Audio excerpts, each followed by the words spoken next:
రాజకీయ రంగంలో తెలుగువారి ఆత్మగౌరవం కోసమే తెలుగుదేశం పార్టీని స్థాపించి అనతికాలంలోనే అధికారంలోకి వచ్చిన ముఖ్యమంత్రిగా బాధ్యతలు స్వీకరించిన మహనీయుడు స్వర్గీయ ఎన్టీ రామారావు అని ఆ పార్టీ రాష్ట్ర అధికార ప్రతినిధి అల్లూరి రాజారెడ్డి అన్నారు. తెలుగుదేశం వ్యవస్థలో మాజీ ముఖ్యమంత్రి వర్యులు ఎన్టీఆర్ శత జయంతి ఉత్సవాలను ఆ పార్టీ శ్రేణులు ఆదివారం ఘనంగా జరిపారు. ఆదిలాబాద్ పట్టణంలోని ఎన్టీఆర్ విగ్రహానికి పూలమాల వేసి ఘన నివాళులర్పించారు. అనంతరం పార్టీ జెండాను ఆవిష్కరించారు. పేదల ప్రజల కోసం ఎన్నో కొత్త ప్రభుత్వ పథకాలను ప్రవేశపెట్టి అండగలిచారని పేర్కొన్నారు. వారు అందించిన సేవలు చరిత్రలో చిరస్థాయిగా నిలుస్తాయని ఆశాభావం వ్యక్తించారు.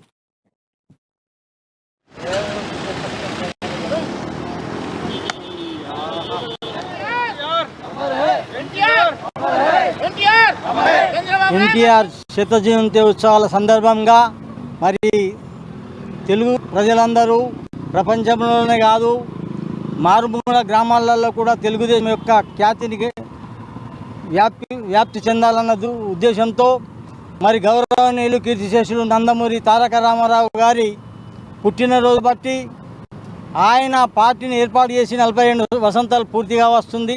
మరి ఆ టైంలో కూడా శత జయంతి ఉత్సవాలు జరుపుకోవడం మన